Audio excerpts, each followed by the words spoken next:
Order the City Council regular meeting for the City of Wyoming, Minnesota, April 19th, 2022. Let the record reflect, we do have a quorum. Member Yeager, Member Schilling, Member Onstead, Member Luger, and Mayor Iverson are present. Please stand for the Pledge of Allegiance led by Member Schilling. I pledge allegiance to the flag of the United States of America and to the republic for which it stands, one nation, under God, indivisible, with liberty and justice for all. All right, first thing on our agenda is open forum. Janine, did you want to speak at the open forum? No? Okay. So we have nobody here for the open forum? Yeah. On your paper here, you talk about Arbor Day. Yeah. Arbor's about trees, right? Yeah. Yeah. Okay, that's where I'm at. Okay, good deal. All right. We did open forum. I would like to make an addition to the agenda, make an item number 16. So I'd like to make a motion to add an item number 16 regarding the City of Wyoming Code of Conduct for Elected Officials. So I'll make that motion. Any questions or comments? Otherwise, we need a second. Second. We have a second by Member Schilling. All in favor? Aye. Aye. So we will be adding a number 16 at the end. All right. Approval of minutes. Number 1, consider approving the minutes of the regular meeting of the Wyoming, Minnesota City Council for April 5th, 2022. Do we have any questions or comments? If not, we need a motion to approve. So moved. We have a motion to approve by Member Luger. We have a second by Member Schilling. All in favor? Aye. Aye. Opposed? So approved. The consent agenda number 3, 2, 3, 4, 5, and 6. Does anybody wish to pull an item from the consent agenda? I just wanted to pull 3. Okay, Member Oh. Schilling would like to pull number 3. I'd like to pull number 8, please. There isn't an 8 on the consent. Oh, that's on the next one. Five. Yep. It's on- Oh, 6. Number 6, all right? I don't have my And reading glasses. Member Yeager would like to pull number 6, so we need a motion to approve 2, 4, and 5. So moved. We have a motion to approve by Member Luger. Do we have a second? Second. Second by Member Schilling. All in favor? Aye. Aye. Opposed? So approved. Number 3, Member Schilling. I was sad to see his resignation. And I just wanted to openly and out loud thank him for all of his hard work, everything he did for us. I think he did a great job. And he will be missed by me, and I'm sure a few others as well. So. Yeah. Oh, thanks for pulling that. I will miss him as well. He has been on several of our boards and commissions, and we wish him and his family the best in Florida. Mr. Lippert. Council, if I may, Mr. Teal, today he shared with Mr. Weck and I, actually, we predate some of us, but he's actually been in the community since 1991 and served on the Planning Commission in the early 90s, and then after that, the Park Board back then, and then most recently on the Park Commission and on planning. So you have individuals over 30 years on and off of service on our boards and commissions. So just sad to see him go, but just like to show that respect and all that time for Mr. Teal put towards the community. Appreciate that. He Very will dedicated. definitely be missed. And number 6. Okay. With the, it says in the memo that we still have the water ordinance with the even odd watering for everybody. Just on observation, people haven't followed it and it hasn't been enforced in years. Or not that I'm aware of. But I know when I walk around, people water when they want to water. And I was just wondering if with the, if enforcement of the even odd is not going to be a high priority, should we still have it in the ordinance at all? And why not just rescind it like we're doing the watering ban? Thank you. With our new water meters, I can actually tell when you're irrigating. And so now I don't have to actually go to come in at night to watch. We can just take the data off the water meters, and then we can send them a form letter that they need to follow the ordinance, the first offense. How do you, does it tell what time of day I put a sprinkler out? Absolutely. Yeah, well, yes, it'll show exactly when the irrigation starts and stops. I mean, how, like, let's say I'm taking an extremely long shower, would that also show up as irrigation? You wouldn't be using 8 gallons a minute, that's what a irrigation zone uses. But, And, yeah, but that would be like for an in-ground irrigation, right? Yes. But how about for like somebody who's putting their sprinkler out? I have to double check the ordinance, but I think you can sprinkle with a sprinkler in garden hose. With a handheld garden hose, you're able to do that, yes. It doesn't apply to uneven, it's for in-ground irrigation systems, right? Oh, it's just for irrigation? You have handheld, you can do that. Yeah, but I mean, If you were to put out a sprinkler that goes. yeah, the that- oscillating sprinkler like we grew up with. That also Oh, that would be- that falls under the Oh, RDA. okay. Do- A sprinkler head, I'm sorry, I meant like something if you're walking around. Right. A sprinkler Right, yeah, you can do it by hand, but I mean, if somebody puts out their little sprinkler or their oscillating sprinkler, I mean, I've seen people sprinkle, you know, either with the irrigation or oscillating sprinkler. And, I mean, if you're, Well, we could start looking for that. We're looking for the high-end users. yeah, oh, I wasn't suggesting looking for it. I was suggesting if it's not a priority, why, I mean, I don't like having a ordinance that's on there that's never enforced. Mr. Umjeld and Mr. Linwood, I have a question, whoever wants to answer this. So, who would enforce that? Would that be Mr. Umjeld's department to enforce it? Most likely be a form letter that, you know, we would either create it with administration and public works to send to those individuals. That's usually the thing. I think, you know, we haven't done a ton of enforcement in the past, but I don't necessarily think it's a bad thing to have in the ordinance, though with technology, as Mr. Olmsted. Well, yeah, coming. so my question that I'm leading onto that is this. Do we have this time with a staff member to be able to, try to really enforce this and be eagle eye and all that kind of stuff? Other communities that I've worked in, we were with the Met Council, so we had to go out and write the tickets and stuff and Yeah, but do enforce it. you have staff member that would, I mean, we're, You'd have to pay overtime for all that and stuff, they gotta come in at night. yeah, And so we haven't been doing it, but if that's a direction the council would like us to go, but right, I think with technology, as soon as we get all the water meters in, yeah. it'd be very easy to do it, Jenny could do it. Yeah. in detail. So we would have to, council would have to go into a budgeting session, and as Member Yeager is kind of saying, if that's what we want to do, eagle eye, then we'd have to pay extra for that. Okay. Right, but Okay. but I'm not suggesting we do that. I'm suggesting more that if this is not a priority to enforce, should we have it in the ordinance anyway? I think- Because I don't think we should really have stuff we're not enforcing it, so. So I kind of think that, as Mr. Elmgeld said, with the new watering meters and stuff, we'd be able to catch that. And so it should be something that stays in. I don't know how the rest of council feels about that, but those are great questions. And all of our that goals we should agree. be to conserve water. I mean, Mhm. that's what we're Yeah. trying to May do. I add? Please. As a person that has a irrigation system and contributes to the water fund pretty heavily through the 3-4 months of summer, all of my stuff has been programmed because I'm even, so it's always comes on at 4 a.m. on an even day. So, and it kind of stinks when you have 31 months because then I got to go 2 days because it's 31 in the first and then, so. But I've always thought it was odd even here. It's in our ordinance that way, and that's why I've always followed it. But with Yeah. him and the new meters, I think, you know, if we start seeing it, we should start addressing it. Yeah. So, but I don't want to take it out of the ordinance. Yeah. And I think Mr. Olmsted brought up a good point in regards to just overall the messaging of conservation. I think that's something that we're always trying to be thoughtful with our water supply, just whether we're on a watering ban or not. So it's something I think we can revisit if necessary, but I think it's something that would be more easily, as Mr. Olmsted said, with that technology, that we can take care of that in a much easier fashion than we were before, to Member Yeager's point, that it'd be manpower heavy to take care of it right now and monitor it. All right. If there are no further questions, we need a motion to approve number 3 and number 6 on the consent agenda. So moved. We have a motion by Member Schilling. Do we have a second? Second. Second by Member Onstead. All in favor? Aye. Opposed? So approved.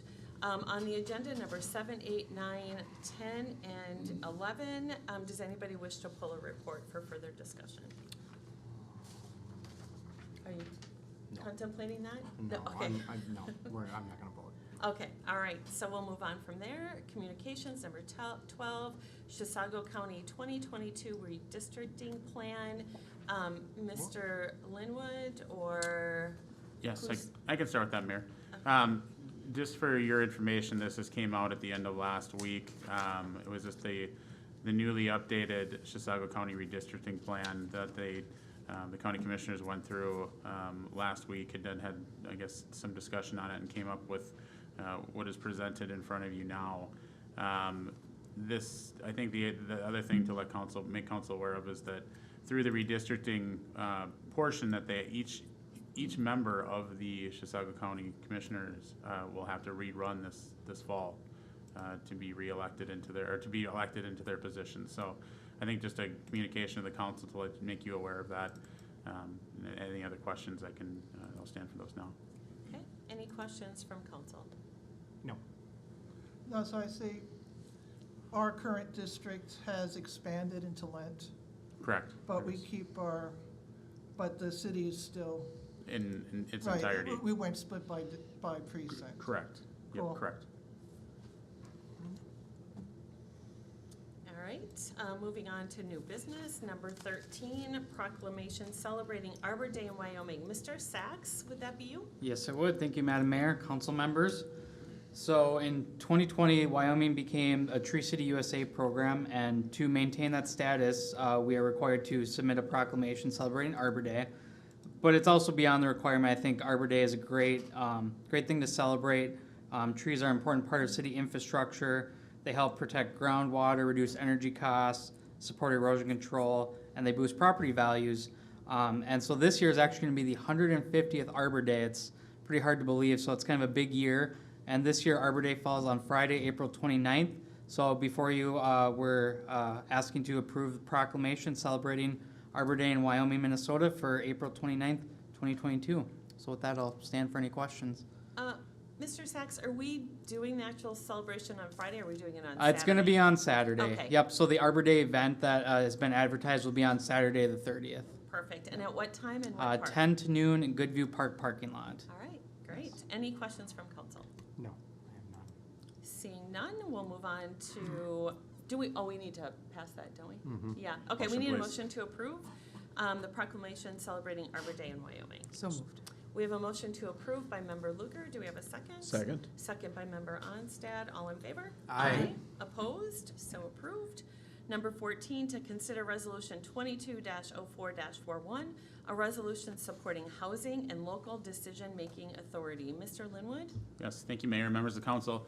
As you know, this has been an item that the council last year took action on as well in regards to some of the regulation and proposed bills, largely regarding zoning, plan unit developments, and aesthetics for the housing industry. I think cities have been, in most cases, unfairly attacked over the last few years, that we're responsible for a lot of the cost of these new housing and housing market in regards to the factors that we have in the housing stock, when really we're only overall about 3 or 4% of that overall makeup of that.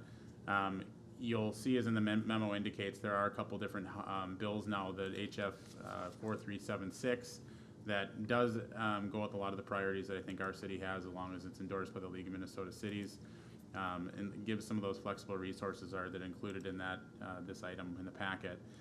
The other bill, as I earlier identified, that is problematic, still has problematic language, is SF 4019, and that still has a lot of the issues regarding the zoning, planned unit development, aesthetic materials able to be used on houses. So as part of this process that we did last year, we supported a resolution to continue that ability to have that local decision-making and our authority on how we want to be able to have our city develop, and then work through problems and issues as far as that affordable housing with some of those tools that are identified within this packet and this document. So as of today, there are approximately 109 cities that have also passed this resolution, and is also inclusionary in the packet. But we would ask the council to move forward and pass resolution 220441, and with that, I can stand for any questions. All right, I will say that Senator Draheim is definitely leading this charge again for the second year. So if anybody has any time to contact the senator and let him know that we need to keep local control, that would be great.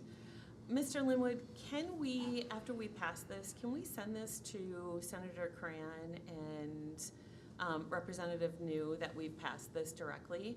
And then also if we could send one to Mr. Draheim, Senator Draheim, that would be great. Certainly, if that would be, if you just want to make that part of the Yeah. motion for the resolution, absolutely. And then we'll also, the intent would be to send this to the League of Minnesota Cities too in support.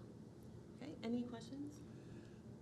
Do we have any inkling how Senator Coran and Representative New feel about this? Representative New does not support this. Senator Cran does support it. Okay, because my concern would be, it's in a huge bill. It's only on page 50, 1 page worth. And would they vote for the bill for everything else? Or vote against the bill based on 1 page? I mean, what's the probabilities of which way? Well, the cities were able to take the bill down last year. Yep. And thanks to Representative New, who made that final push in the House to be able to basically make it so that bill can't happen. And she supported the cities. Senator Draheim, though, and Senator Coran, I've had meetings with him, supports the majority of it. So I don't know. I just think we all need to talk to him, right? So to me, we all just need to talk to him. Yeah, I think the intent is to represent the city of Wyoming and Yeah. how the council feels about this and to send that message to, I guess, the league, and allow them to do that. And then certainly, as Mayor Iverson stated, we can certainly send those along to our local representatives along with Senator Draheim too.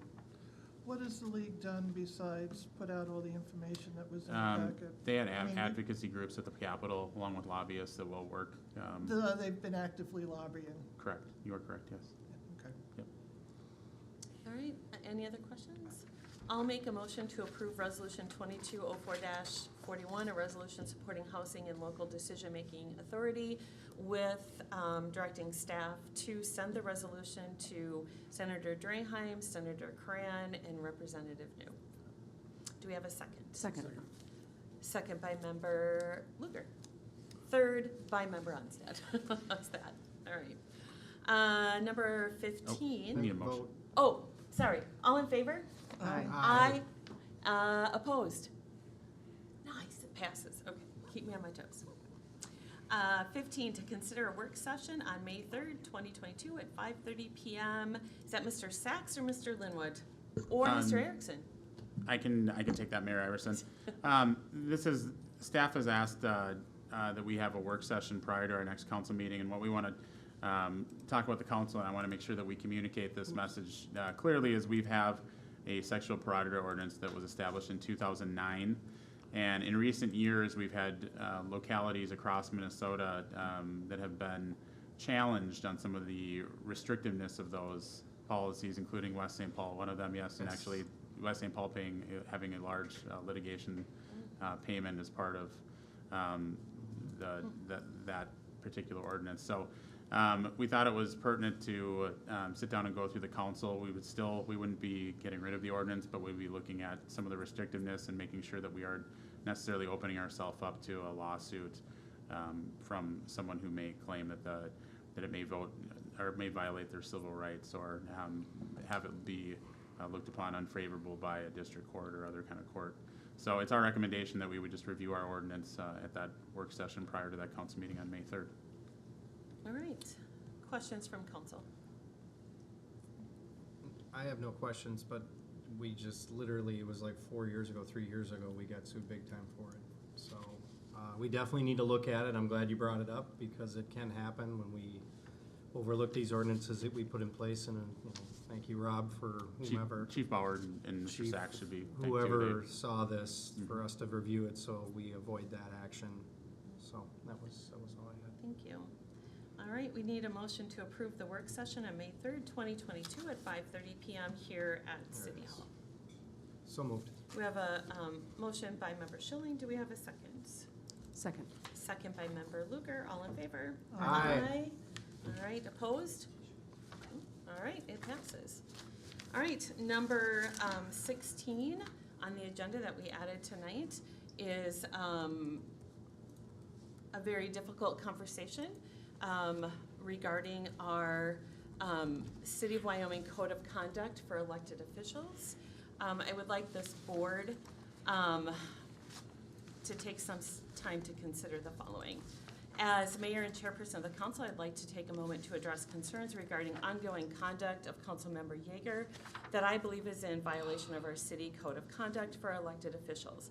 I would like to have a formal discussion of Council Yeager's repeated and intentional actions that violate our City of Wyoming code of conduct for elected officials.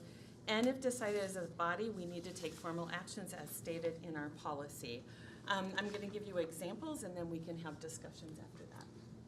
The first one, there are two examples. The first one happened on Tuesday, March 15th. Councilmember Yeager asked a question to Mr. Weck during our discussion on the new project, which would bring in 2 apartment buildings and a hotel. During her question, she violated the code of conduct for elected officials in the following manner. Hearing, and I quote, hearing and seeing critical comments from Forest Lake about our apartments, and apartments they have, complaining about how many they have, and undesirables coming from the cities. If you look at your code of conduct policy that are in front of you, if you look at page 2, section 2, the policy and protocol related to conduct, I believe the violation is intergovernmental relations. The council values intergovernmental relations with neighboring communities and other entities. In this instant, Councilmember Yeager directly quoted social media references from our next door neighbors, Forest Lake, and the cities, as in the Twin Cities, St. Paul, however she was referencing that, to make her point of undesirables in apartment buildings. And in, it also violates page 3 in a public meeting. Number 1, practice civility, professionalism, and decorum in discussion and debate. In this instant, the council members' comment on undesirables disparage our residents, the city she spoke of, as in Forest Lake, and the cities, Twin Cities, our council as a whole, and the development and developer and future residents. The remark was reported in the Forest Lake Times, and I did receive an email from residents regarding her comment about undesirables. The comment, which appears in the Times, also brings negative light on our city and in this council. And I want to be totally clear to our residents, I do not believe that apartments bring in undesirables. Everybody in our community deserves a house. Example number 2, on Monday, March 21st, at the joint sewer meeting, just before a meeting, Member Yeager, while discussing with a board member her plans for the weekend, she loudly states, and I apologize, I cannot believe that I am saying this out loud, seeing my farmer friend who loves to talk to me about his horny pigs and his fat chicken. The room quickly fell into silence and uncomfortable disbelief at this comment, as the whole group could hear. In this example, she clearly violates the in private encounters, page 3, number 3. Even private conversations can have a public presence. Elected officials are always on display. Their actions, mannerisms, and language are monitored by people around them that they may not know. Lunch table conversations will be eavesdropped upon, parking lot debates will be watched, and casual comments between individuals before and after public meetings noted. If we as a board determine that these actions do violate this policy, we can do the following actions. Please remember, this would be the second time that we have formally brought this policy up for Member Yeager. Number 1, we can issue a second warning with clear intentions of a third warning, which will result in sanctions as written on page 8 of the policy, which include formal censure, which could result in removal of boards and suspension of council pay. 2, we could direct staff tonight with a formal motion to move forward with a resolution on censure for the next council meeting. We could 3, ask that she has a public policy, and number 4 is up for council recommendation. Again, this is a very difficult thing for us to discuss. It's not easy to bring this up. I'm going to start with council members for discussion. I will start with Member Schilling. Your thoughts and comments.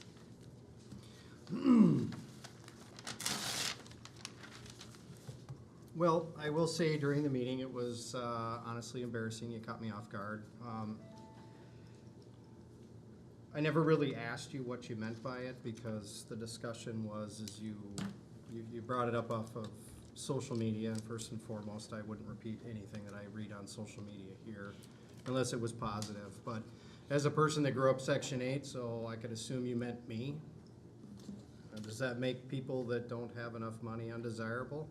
And if it wasn't meant in a Section 8 light, then there's only one other conclusion, and I don't approve of that comment in my city either. So the way I drew it was far worse than the Section 8.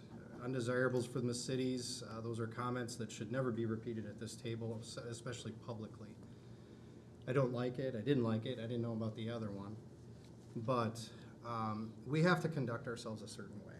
So at this point, I didn't like the comment. I didn't like the fact that I saw it publicly. I didn't like the fact that I saw it in the paper. And frankly, that's not something that I want to see attention brought to our city in any way, shape, or form. We have gone positive in all the things that we've done here. We are developing as a city and as a community. We've always been welcoming as a community. We do not discriminate as a community, and I just found the comment very disgusting, in my honest opinion, especially publicly. So I'm going to leave it at that for now. Member Onstad? Considering where I work in a jail, I hear a lot of crude commentary. I'm used to it. And I was shocked when I heard it coming from a member of this panel. And I don't think it represents the city accurately. And considering the people that I work with, I would never consider any one of them as undesirable.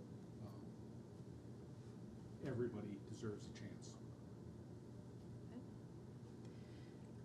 All right, Member Lugar? I believe that as elected reps of a city, we have a higher responsibility to use language responsibly and appropriately and carefully, especially when we are in a public forum, not just representing ourselves, but representing the city. The terminology that was used is harmful, disrespectful, and I think it sends a message that folks outside of our community are not welcome here, which is absolutely not the message that we want to send. And it's not representative of who we are in Wyoming. Thank you. All right, so as a council, we need to decide if these, what action we would like to take. Do I get a say in any of this because you all jumping on me? I don't think we're all jumping on you. I think that this is something that we need to talk about because it is a policy and it has been violated in my eyes. It's been violated before. It sounds like from the council members as well. They feel the same thing. So, you know, Mr. Lunan? He should be unmuting. He's listening via YouTube, just the audio's better, so Okay. hopefully he'll respond here. I mean, you've been complaining about me. This is not a personal attack Since- on you. Go ahead, Sorry. Mr. Lunan. Sorry, Madam Mayor, members of council. The code of conduct and allegations related to its violation is procedural to the council in the manner that they want to proceed. However, I do think it is appropriate if there are accusations against a council member to allow that council member an opportunity to respond to those accusations, so long as such response remains, respectful and within the scope of the accusation. But I think in the manner of, investigating the matter and making a determination if there has been a violation of your conduct here, I think it is appropriate to allow Councilmember Yeager an opportunity to respond prior to the council making its decision. Okay, thank you. Member Yeager. Well, I saw a social media post, a number of them. I had a concern. I tried to phrase it as politely as I could. the language that was used in the original post, I did not want to repeat. So I addressed the concern, that was all. I asked for a concern to be addressed, that was all. As for what you heard at the sewer meeting, I was talking about a farmer, and that is how the farmer described at the farmer's market the produce, the meat products he was selling me. We all thought it was amusing. You don't. I would disagree because the room grew very silent after you had made that comment, including the board member was at a loss of words. Well, the board member I was speaking to didn't come and tell me about it, so, and I assumed he would have. So,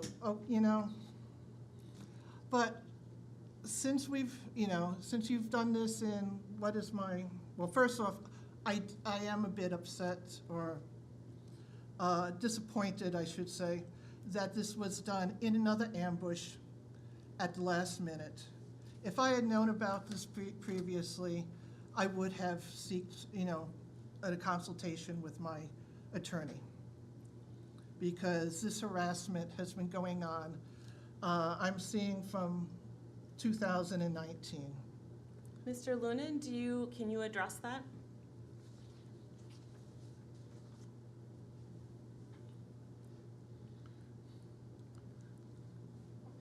Give me a moment. Yep. Certainly, so I can respond to that. This is not a legal matter. This is the council is entitled to police itself. This is a matter which is a determination of the council if there has been a violation of your own code of conduct. There's no need for legal representation. It's in your capacity as a council person. This has been adopted. Each council person, whether they've approved the code of conduct or not, it was approved by a majority of the council. And as such, each council person is bound by it. The determination here, when an accusation comes forward, no matter who brings the accusation and no matter whom the accusation is against, is a determination if a violation has occurred. I will point you to the sanctions provision within your own code of conduct, which again has been adopted and is enforced for all council members, which provides that a city council member who intentionally repeatedly does not follow the proper conduct shall be reprimanded and maybe or formally censured by the council. And so there's no legal proceeding here. There's no need for opportunity for counsel. This is a determination of conduct within public meetings or just before public meetings arise in the opinion of the city council to a violation of this code of conduct. Mr. Lunan, as we've discussed previously, I do not talk to my fellow council members because of incidents like this. I do not talk to staff because I don't know which of any staff member will claim a violation of the code of conduct. I'm afraid of talking to some staff members for that reason. When does there is almost to the point where I can't even breathe without having Mayor Iverson accuse me of a violation of something, whether it is a facial expression or having a woodpecker at a Zoom meeting. Councilmember Yeager, I will note that that's outside of the purview of the discussion here. The discussion here relates to two specific instances which Mayor Iverson has set forth. The additional claims are not relevant to the specific instances which are being discussed, which have been documented, and it is those instances in that conduct which is what the council needs to base a determination in its discretion as to whether or not there has been a violation of the code and what the sanction or punishment, if there is a determined violation, what the sanction or punishment will be. But Mr. Lunan, this is like walking on eggshells or walking in a landmine. I never know what I say at one at a time is going to be considered a violation by Mayor Iverson and her council. When does this become harassment? All right.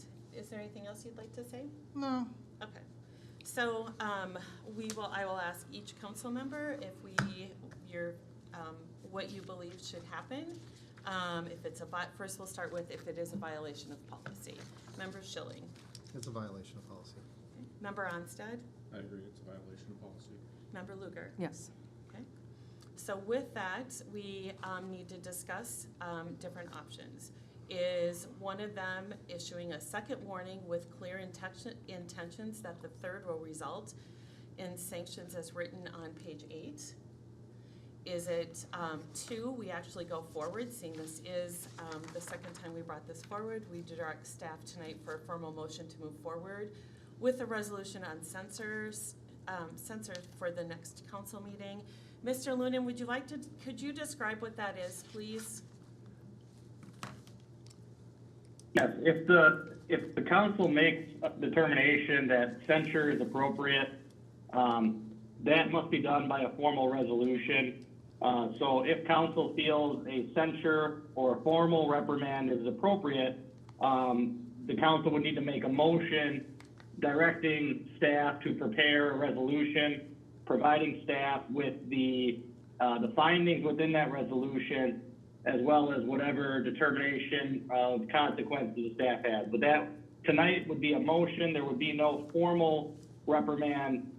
If the council motioned and moved the staff to draft that resolution, then staff would do it directed and bring that resolution to the subsequent meeting of the city council in May. Any questions on that? Nope. No? Okay, I put in a public apology. I just put that in there. That could be something. And so Member Schilling, do you have a recommendation? Because of the call, the email I got, and I took it personally, I recommend censure for one meeting. Member Onstead. I would think that a second warning is adequate.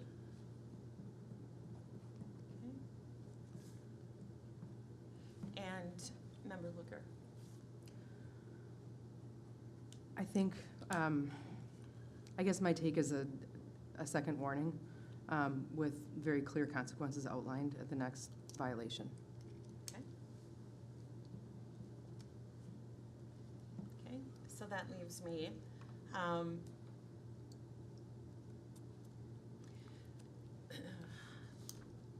Because this is so difficult, Member Yeager, one, if you maybe would want to have a sit-down conversation with staff or with somebody to understand what words are that would violate this code of conduct. I would prefer a public apology. I think that our city residents, as an elected official, that would be a good thing. But I think that what I will say right now is that we'll go with a second warning with a clear intention that sanctions will be brought on if there is a third time. And if you're not clear on what the policy is, I would suggest you read it. oh, I've read it and showed it to my attorney and the whole bit. I feel this is harassment. There will be a third time, because to be honest, I don't know what will please you anymore. Okay, the personal attack would be another violation of this. So But let's it's just. honest, it's an honest, it's not a personal attack. I do not know what at any time or at any moment you will find offensive. And therefore, that's why I just barely say hello to you at a convention, Brett, or Dennis. I demur from having coffee with you, because I don't know what I'm going to be accused of next. You made a comment with a developer here, calling people that he was supposed to house undesirable. That's not a proper comment at a council meeting. I didn't call anybody undesirable. You asked if they were gonna bring that. I said that what the people in another town were concerned about. What I said was what the people in another town were concerned about was the type of people and the amount of the apartments. And I just asked, could that happen here? I could have been told, no, it wouldn't happen here and this, for this reason. The developer actually answered the question for me and worked for me. So I'll just give it to you in a different light. If I made the comment you made and you were bringing the action against me, I wouldn't be arguing. I wouldn't have bring any action against you. That's the thing. I don't Okay, believe I'm in just bringing leaving it at that. actions against people All right. unless forced. So, it's unfortunate, and, I've said this before, this is not easy to do, Linda. It is not.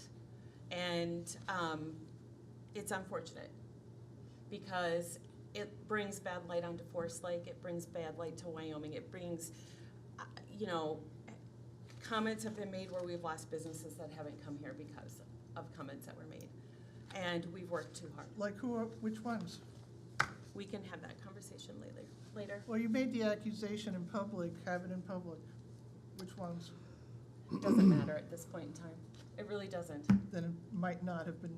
So, whatever. I'm not gonna get into whatever with this. So, Mr. Linwood, we are issuing, and Mr. Lunan, we are issuing a second warning with clear intentions of a third warning will result in sanctions as written on page 8. So, I think we have to make that motion. Yes, please. Okay, we need a motion to approve the actions that will be taken by council should a third violation occur with member Yeager. I'll make that first motion. Do we have a second? Second. We have a second by member Lugar. All in favor? Aye. Aye. Opposed? Nay. So approved. All right, we're gonna go to council reports. We will start with member Lugar. I have no reports. Thank you all for coming. Member Onstad? On April 11th, I attended a roundtable discussion with our state representative and local politicians and police officers and chiefs, including Officer Bauer, Chief Bauer. It was a roundtable discussion on crime and safety in our community. And I also attended, and it was very well attended, it was a very informative discussion. And then I attended April 12th, the Planning Commission. Perfect, all right. Member Schilling? I actually have no report. All right. Member Yeager? I attended the sewer commission. Okay. I attended the public safety banquet. I would like to say congratulations to all our fire department and police department who received honors and certificates and awards. That's what that was. That's what that was. The Joint Sewer Commission, I attended as well. I believe that was it because I was on vacation. I would like to thank Member Lugar for filling in as acting mayor. She did a phenomenal job. It's not easy. So it's not an easy job. So I appreciate you doing that. And again, we have a wonderful city. We have wonderful staff. And we have wonderful residents. And anybody looking to come to the city of Wyoming, any developers or businesses, we welcome you with open arms. So with that, I thank everybody for being here tonight, and we need a motion to adjourn. So We have a motion to approve by, a motion to adjourn by member Lugar. We have a second by